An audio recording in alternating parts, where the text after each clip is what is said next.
दोस्तों fix deposit के rate बहुत ज़्यादा तेज़ी से बढ़ते जा रहे हैं। ऐसे में काफ़ी फाइनेंशियल इंस्टीट्यूशंस आ चुके हैं जो आपको प्रॉमिस करते हैं 8.5%, 8.9%, यहाँ तक 9% के रेट ऑफ इंटरेस्ट आपके डिपॉजिट्स पर।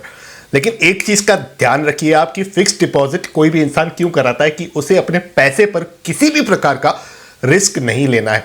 तो ऐसे में अगर आप कोई भी ऐसे फाइनेंशियल इंस्टीट्यूशंस के साथ अपनी फिक्स डिपॉजिट करा देते हो जो आपको higher rate of interest provide कर रहा है, लेकिन अगर कल को वो डूब गया तो आपकी पूरी जो कैपिटल है आपने जो इन्वेस्ट की है उस पर बहुत बड़ा खतरा बन जाएगा और वो पूरा सारा चला जाएगा। तो कुछ हायर परसेंटेज के लिए ना आपको ये रिस्क नहीं लेनी चाहिए। लेकिन अब कैसे हम परखें, कैसे हम समझें कि हमारे डिपॉजिट इस तरीके से हम करें, ऐसी इंस्टीट्यूशन पे करें जहां पर रिस्क नहीं हो। तो इसके लिए एक कमाल का प्रोविजन है दोस्तों, जहां पर आपके डिपॉजिट पर 5 लाख रुपए तक का इंश्योरेंस भी मिलता है। आप कौन सी बैंक्स कवर्ड है वो मैं आपको खुद ढूंढना सिखाऊंगा। तो आप बने रहिए मेरे साथ इस छोटे से वीडियो में।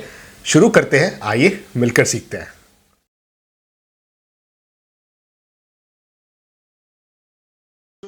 तो दोस्तों आपके डिपॉजिट्स पर जो इंश्योरेंस प्राप्त होता है आपको 5 लाख रुपए तक का, वो प्राप्त होता है deposit insurance and credit guarantee corporation की तरफ से। अब यहाँ पर मैं इनके वेबसाइट पे आ चुका हूँ। आपको सिंपली यहाँ पर फॉर डिपॉजिटर्स वाले सेक्शन में जाना है और यहाँ पर लिस्ट ऑफ इंश्योर्ड बैंक्स पे क्लिक कर देना है। जैसे ही आप क्लिक करते हो आपको 10 अलग सेक्शंस देखने के लिए मिलते हैं और ये जो नंबर्स, ये नंबर ऑफ बैंक्स हैं, नंबर ऑफ फाइनेंशियल इंस्टीट्यूशंस हैं जो इन कैटेगरीज के साथ मैप्ड है। फॉर एग्जाम्पल मुझे अगर स्मॉल फाइनेंस बैंक की लिस्ट देखनी है तो 12 ऐसी बैंक्स हैं जिसको DICGC कवर्ड करता है। तो मैं इसे यहाँ पर सिंपली क्लिक कर दूंगा और यहाँ पर एक PDF खुल जाएगा। तो ये आप देख पा रहे हो, ये 12 के 12 नाम आपके सामने आ गए।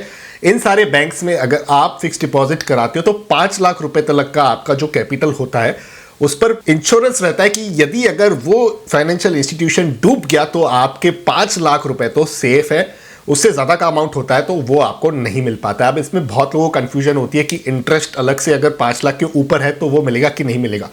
देखिए यहाँ पर ये बड़ा क्लियर किया गया है कि आपका जो इंश्योरेंस है डिपॉजिट पर वो 5 लाख रुपए तक की है। तो यहाँ पर आपको हमेशा ये ट्राई करना चाहिए कि 4 लाख रुपए तक की डिपॉजिट करें।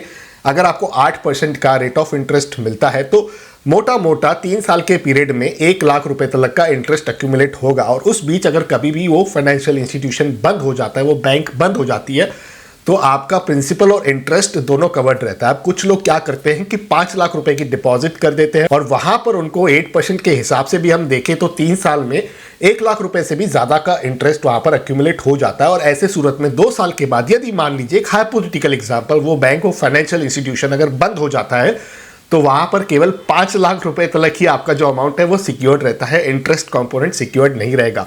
तो मोटा मोटा कहने की बात यह है कि प्रिंसिपल और इंटरेस्ट की रकम मिलाकर 5 लाख के थ्रेशोल्ड को क्रॉस नहीं करनी चाहिए। अगर वो क्रॉस करती है तो वो इंश्योरेंस के दायरे से बाहर चली जाती है। तो इस चीज का आप हमेशा ध्यान रखिएगा। और यहाँ पर एक और इंटरेस्टिंग सिनेरियो निकल कर आता है कि अगर आपका बैंक अकाउंट भी उसी बैंक में है, यानी कि वहां पर आपका सेविंग अकाउंट भी है और आपने फिक्स डिपॉजिट भी करा रखी है 5 लाख रुपए की, 50,000 सेविंग बैंक अकाउंट में रखे हुए हैं, यदि अगर वो अभी फाइनेंशियल इंस्टीट्यूशन बंद हो जाता है तो पूरा टोटल किया जाएगा दोस्तों।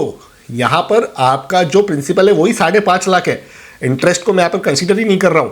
तो ये जो ऊपर के 50,000 एज प्रिंसिपल है ये भी कवर नहीं होगे, तो इंटरेस्ट तो आप भूल ही जाइए अगर वो फाइनेंशियल इंस्टीट्यूशन बंद होती है तो। और कुछ लोग इस रूल को ना तोड़ मोड़ के आपको प्रेजेंट करेंगे, तो आपको बोलेंगे कि आप अलग अलग ब्रांचेस में, उसी बैंक के अलग अलग ब्रांचेस में डिपॉजिट कर लें।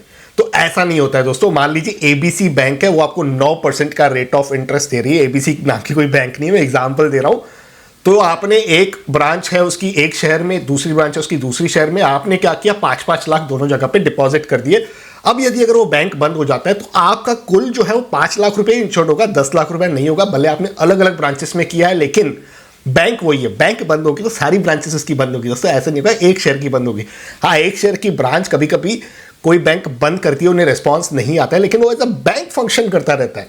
इस चीज को आपको समझना है। और भी इससे जुड़े हुए आपके जो भी प्रश्न है ना दोस्तों, से नीचे कमेंट्स में लिखिए, उनको मैं पढ़ूंगा और आपकी सहायता के लिए उस पर भी एक फॉलोअप वीडियो बनाकर आपके साथ इंफॉर्मेशन को एक्सचेंज कर दूंगा।